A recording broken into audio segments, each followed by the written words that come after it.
de l'aérospatiale, de la défense et des retours à Pretoria en Afrique du Sud après 2 ans d'absence liés à la pandémie du coronavirus. La capitale sud-africaine accueille à nouveau ce qui s'est fait de mieux en matière de défense aérienne.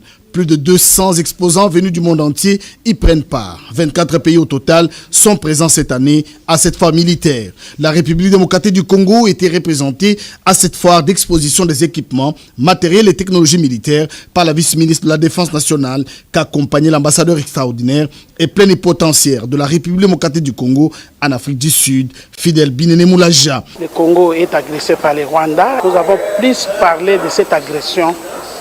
Et nous avons dit qu'au niveau nous devons trouver solution pour ces problèmes, que nous attendons la décision de la SADC et de nos deux présidents de la République pour qu'enfin ces problèmes de Thierry puissent prendre fin. La ministre de la Défense sud-africaine, Modissé, explique que la défense reste importante pour les pays de Nelson Mandela, car il est l'un des piliers de la nation sud-africaine. Avions, hélicoptères, drones ont été admirés par les participants à cette foire militaire sur la base aérienne de Waterkloof. La RDC, qui était engagée dans la réforme de l'armée, s'inspire du modèle sud-africain pour rendre son armée très professionnelle et compétitive en Afrique, surtout qu'elle subit une agression de la part du Rwanda, a affirmé le représentant de Félix Tshisekedi en Afrique du Sud, Fidel Binene Moulaja. Compatriotes, notre pays, la République démocratique du Congo, vient de connaître dans la province du Nord Kivu, plus précisément dans la ville de Beni, la résurgence de la maladie à virus Ebola depuis le 16 août 2022. Cette épidémie, la 15e dans notre pays, la 4e dans la province du Nord Kivu et la 3e dans la ville de Beni, est survenue seulement 8 mois après la précédente dans la même contrée. En effet, cette résurgence survient dans la zone de santé de Beni, qui est en état de siège depuis le mois de mai 2021. Et c'est dans ce contexte que la riposte a été organisée. Elle a bénéficié d'un accompagnement et un appui des autorités politico-militaires dans la mise en œuvre des activités. Grâce aux acquis des précédentes épidémies et l'accompagnement de la province et du niveau national, l'expertise des équipes locales et leur professionnalisme ont permis de contenir l'épidémie dans les limites de l'aire de santé de Butanuka dans la zone de santé de Beni. Chers compatriotes, cette résurgence a bénéficié de l'attention particulière du chef de l'État, son Excellence Félix-Antoine Tshisekedi Tshilombo, qui a chargé le ministre de la Santé publique, Hygiène et Prévention, à travers la Direction générale de lutte contre la maladie, à apporter toute l'expertise technique nécessaire à l'équipe provinciale et aux équipes locales dans la lutte contre cette résurgence. En ce mardi 27 septembre 2022, après 42 jours de surveillance renforcée, sans nouveaux cas confirmés et selon le protocole de l'OMS, je suis heureux de déclarer solennellement la fin de la 15e épidémie à maladie à virus Ebola dans la province du Nord Kivu en République démocratique du Congo, qui aurait duré 1 mois et 12 jours. Je remercie particulièrement les équipes locales de la zone de santé de Beni, la division provinciale de santé du Nord Kivu et les experts du niveau national qui ont œuvré sans relâche pour l'obtention de ce résultat. Ce résultat est également le fruit de l'appui de nos partenaires techniques et financiers, œuvrant toujours à nos côtés dans la gestion des urgences. Chers compatriotes, au cours de cette épidémie, seule une aire de santé sur les 22 que compte la zone de santé de Beni a été affectée suite à un décès d'une femme de 46 ans à l'hôpital général de référence de Beni après 23 jours d'hospitalisation pour détresse respiratoire. Un prélèvement buccal a été effectué et a été confirmé positif au virus Ebola, Zaïre, par l'Institut national de recherche biomédicale, INRB en sigle. Le séquençage a révélé qu'il s'agissait d'une souche persistante liée à la 10e épidémie. C'est l'occasion pour moi d'exprimer ici, au nom du gouvernement, toute ma compassion et mes condoléances les plus attristées à la famille qui a perdu un être cher. Chers compatriotes, l'écosystème de notre pays et le nombre élevé des guéris des précédentes épidémies de la maladie à virus Ebola constituent pour notre pays un risque élevé et permanent de résurgence des épidémies de la maladie à virus Ebola. C'est pourquoi nous devons renforcer davantage notre surveillance épidémiologique en général et particulièrement autour des guéris, tout en réfléchissant sur des stratégies idoines à mettre en place pour toutes les zones de santé à risque. Au moment où nous déclarons la fin de cette épidémie, la RDC continue à faire face à d'autres urgences de santé publique. J'ai cité le choléra, le monkeypox, la rougeole et la pandémie à Covid-19. Pour vaincre ces fléaux, les communautés sont invitées à s'engager aux côtés du personnel de santé et des leaders politiques et religieux.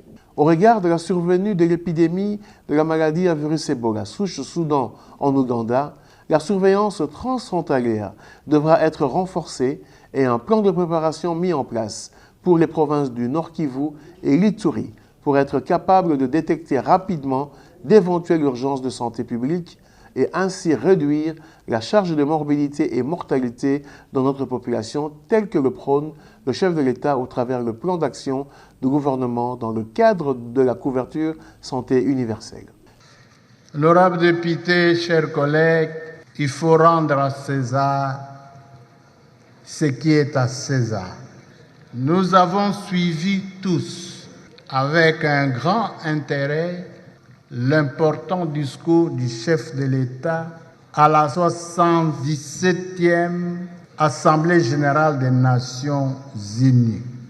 En votre nom à tous, au nom du bureau et au mien propre, j'avais adressé à partir de Londres, en date du 21 septembre dernier, un message de félicitations et d'un vibrant hommage pour son discours patriotique et panafricaniste.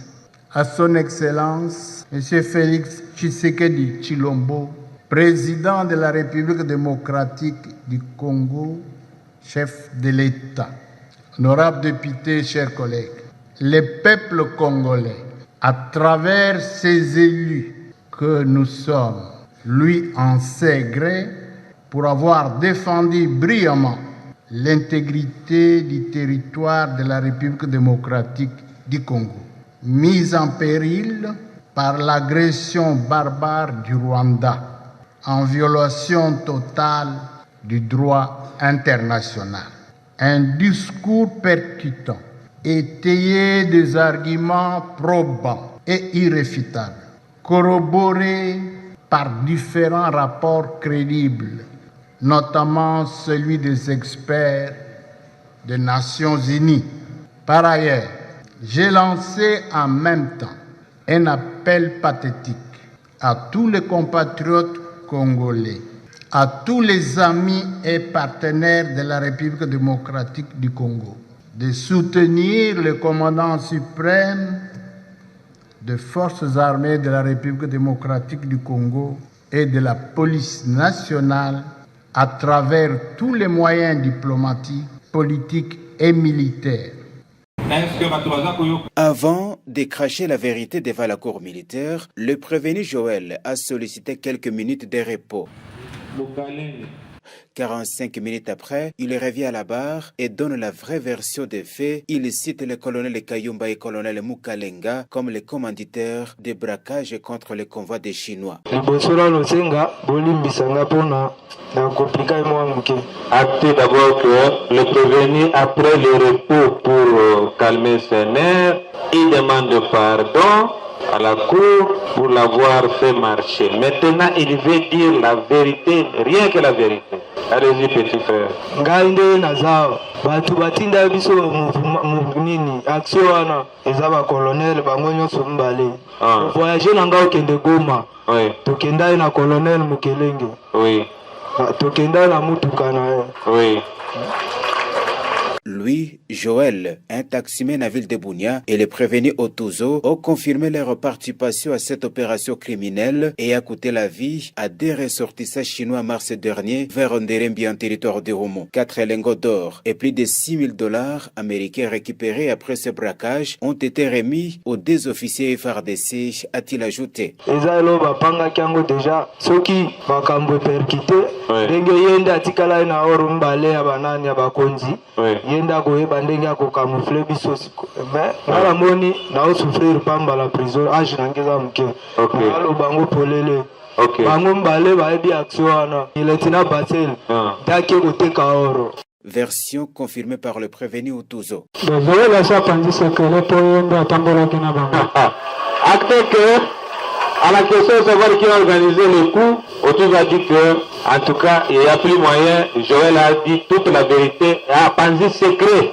Le ministère public s'en réjouit. Et la vérité est éclatée aujourd'hui. Nous nous imprimons. Merci, monsieur le ministère public. Mais les deux officiers supérieurs des FARDC clament leur innocence, en même temps se rejettent la responsabilité. Ces procès, dirigés par le premier président de la Cour militaire de l'Ituri, colonel magistrat Dienga Akelele, se poursuit à la tribune officielle de Bunia.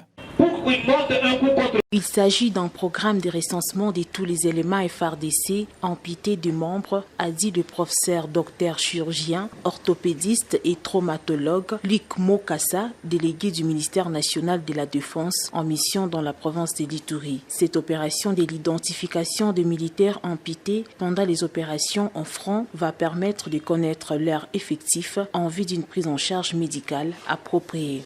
C'est une mission qui est très importante parce qu'elle ne concerne pas seulement l'Ituri, elle concerne notre pays, elle concerne donc les 3 zones de défense de nos forces armées.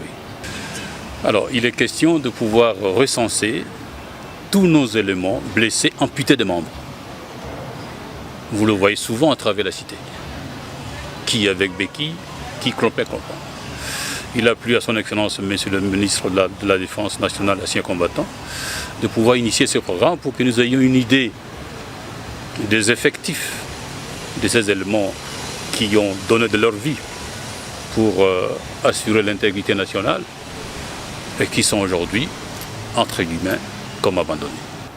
C'est une opération qui est très importante et c'est la raison pour laquelle nous profitons également pour rappeler à tous ceux qui peuvent savoir où se trouvent ces éléments amputés, de le ramener à l'hôpital, au pavillon militaire. Nous avons commencé à travailler depuis samedi et nous continuons encore. Il est temps pour que tous ces éléments, tous ces patriotes qui ont donné de leur vie soient reconnus par l'État, entre autres par exemple par la réhabilitation physique. Ces programmes du ministère de la Défense lancés depuis le mois de juillet 2022 visent la réadaptation et la réinsertion de ces héros qui se retrouvent dans ces états au nom du sacrifice suprême à la nation congolaise. Notons qu'après Bunia, le délégué du ministre national de la Défense et ancien combattant va se rendre à Kisangani dans la province sœur de la Chopo pour la même mission.